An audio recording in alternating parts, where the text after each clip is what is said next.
है कि ऑपोजिशन और राहुल गांधी बार बार ये कह रहे हैं कि ये डिलिमिटेशन जो है ये आप इलेक्शन कमीशन और एक रिटायर्ड सुप्रीम कोर्ट जज की कमेटी से जो आप लोग करेंगे, और ये जेरिमेंडरिंग जो है ये कहीं ना कहीं वो शक की निगाह से देखते हैं कि कुछ सरकार ऐसा करेगी, इस तरीके से कंस्टिट्यूएंसीज को बांट लेगी। मेरा ये कहना है कि ये डिलिमिटेशन कानून किसने बनाया? हमने तो नहीं बनाया, आप ही के समय बना। और इस कानून के दायरे में जो चीजें आती हैं इसके पूरे फॉर्मूला है, कोई इसमें चेंज नहीं कर सकता उसके। फिर वो, और ये पूरे हाउस में आने वाला था, इसमें ऑल पार्टी की कमेटी के मेंबर होते हैं, हर संसदीय क्षेत्र में कमेटी होती है। ये कहीं कोई ऐसा फॉर्मूला नहीं है जो पहले नहीं बना है। पीछे अगर डिलिमिटेशन है तो मैं तो पूछता हूं कि ये आप ही के बनाए हुए कानून पे आपको क्यों सवाल है? तो अब आगे क्या होगा? आगे हम लोग बढ़ेंगे, निश्चित रूप से समय आने दीजिए। एक बार सेंसस होगा तो फिर आगे भी हम लोग बढ़ेंगे। तो इसके बाद सेंसस होगा, उसके बाद जो है डिलिमिटेशन होगा, इस पर आपकी क्या प्रक्रिया रहेगी? ऑब्वियसली जो प्रक्रिया के साथ अब जाना पड़ेगा। हम लोग सोचे थे कि ये समय रहते होगा तो हम समय डिलिमिटेशन भी करेंगे, सबको एक प्रॉपर प्रोपोर्शनेट में जो हक मिलना चाहिए वो भी देंगे, और कहीं ना कहीं महिलाओं का जो अधिकार है वो समय पे मिल जाएगा। जो 50% ज्यादा सीट देने की बात थी ऐसे राज्यों को जहां पर आबादी कम बढ़ी है, तो उनको ये नहीं मिल पाएगा? नहीं, अभी ऐसा कुछ हम नहीं कर सकते। तो सेंसस होने के बाद जो उसके पॉपुलेशन के साइज आते हैं और उसके बाद उस अनुपात पर निश्चित। लेकिन ये परिस्थिति किसने पैदा किया? ये परिस्थिति जिस बात की आप चर्चा करी, किसने पैदा किया? आज जब गृह मंत्री जी ने सदन के फोरम में कहा कि हम अभी तय कर देते हैं, तो ये तो उनको स्वागत करना चाहिए था। मैं मानता हूं कि साउथ के लोगों का हक की मारी भी किसी ने किया तो राहुल गांधी और उनके कुनबा डीएमके लोगों ने मिलकर किया। आज साउथ को परेशानी में डालने का काम किसी ने किया है तो वही राहुल गांधी ने किया है। 5 राज्यों के चुनाव चल रहे हैं, 4 राज्य और पुडुचेरी। मैंने कहा कि थोड़ा सा हम लोग कलकत्ते में बैठे हैं तो इस पर चर्चा की जाए। कैसे देख रहे हैं माहौल को? क्या आपका आकलन है, क्या होगा इन 5 राज्यों में? देखिए, 5 राज्यों की स्थिति अलग अलग है, लेकिन मैं मानता हूं कि इस बार भाजपा के लिए और बेहतर सिचुएशंस है सभी राज्यों में। असम, पुडुचेरी में निश्चित रूप से हमारी सरकारें रिपीट करेंगी, कहीं इसमें कोई दो राय नहीं है। बाकी 3 राज्यों में पश्चिम बंगाल आपको आश्चर्यजनक रिजल्ट के साथ सामने आ रहा है, और यहां पर मैं मानता हूं कि सारे जो भी टीएमसी और कांग्रेस के जो खेल थे उस सब से बाहर आकर जनता इस बार भाजपा की सरकार बनाने जा रही है। तो असम पुडुचेरी में सरकार बनेगी और आप कह रहे हैं कि बंगाल में भी सरकार बनेगी? 100% अब जो सिचुएशन बन रहे हैं और जो जनता का मूड दिख रहा है, पश्चिम बंगाल में भारतीय जनता पार्टी की सरकार बनने जा रही है। तो पिछली बार भी माहौल 2021 में भी था कि भारतीय जनता पार्टी की सरकार बनने वाली है। इस बार 2021 से क्या अलग है? क्या भरोसा दे रहा है आपको कि इस बार आप सरकार बना ले जाएंगे? देखिए, पिछले बार भी जितने गुणात्मक तरीके से हम आगे बढ़े, 3 से 77 सीट पर आए, अगर उसी स्पीड को अगर हम मेंटेन करें तो इस बार तो 100% हम अपनी सरकार बना रहे हैं।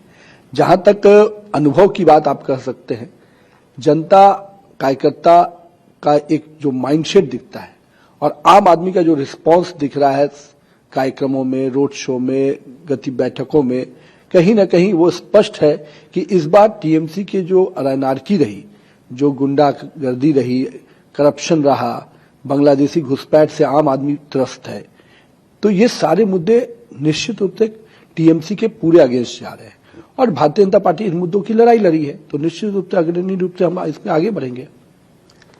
तो टीएमसी का मानना यह है कि भारतीय जनता पार्टी सिर्फ 150-160 सीटों पर चुनाव लड़ रही है, क्योंकि बाकी 90 से ज्यादा सीटों पर माइनॉरिटी जो है प्रबल है, उसका जो है वोट शेयर 40-50% से ज्यादा है, तो वहां जीतने की कोई चांस नहीं है।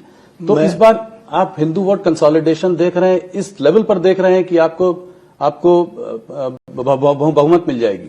देखिए, हम तो 294 सीट पे चुनाव लड़ रहे हैं जी, ठीक है। उनके आंकड़े किस प्रकार से वो कैलकुलेट करते हैं वो उनकी पार्टी की रणनीति होगी, लेकिन हम तो देख रहे हैं कि इस बार अगर हिंदू कॉन्सेंट्रेशन से ज्यादा पश्चिम बंगाल की जनता बांग्लादेशी घुसपैठ के विरोध में है, और उसमें चाहे हिंदू कॉन्सेंट्रेशन कहिए या आम नागरिक जो पश्चिम बंगाल का है, जो भी लंबे समय तक यहां रह रहा है, वो निश्चित रूप से बांग्लादेशी घुसपैठ के विरोध में है। और इसको जिस प्रकार से संरक्षण ममता दीदी ने दिया है, इससे पूरे आम आवाम में इसके प्रति रोष है, रिएक्शन है, और उसका प्रकटीकरण चाहे हिंदू कॉन्सेंट्रेशन के रूप में आप देखिए या आम पश्चिम बंगाल के लोगों के समर्थन को देखिए। तो एसआईआर,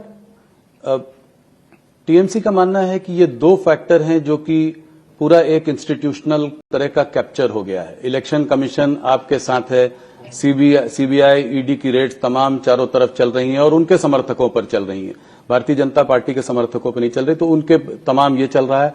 और एसआईआर के रहते 90 लाख से ज्यादा वोट कट चुके हैं, तो इसका बेनिफिट क्या आपको मिल रहा है एसआईआर का, जो 90 लाख वोट? पहले ये समझिए कि 90 लाख में से 30 लाख ऐसे लोग हैं जो थे ही नहीं, तो निश्चित रूप से क्या उन लोगों का फर्जी वोट देने का अधिकार दे दिया जाए? और बाकी जो 60 लाख जिसके डिमार्केशन हुए, बाकी चीजें हुई, 92 लाख टोटल जो है।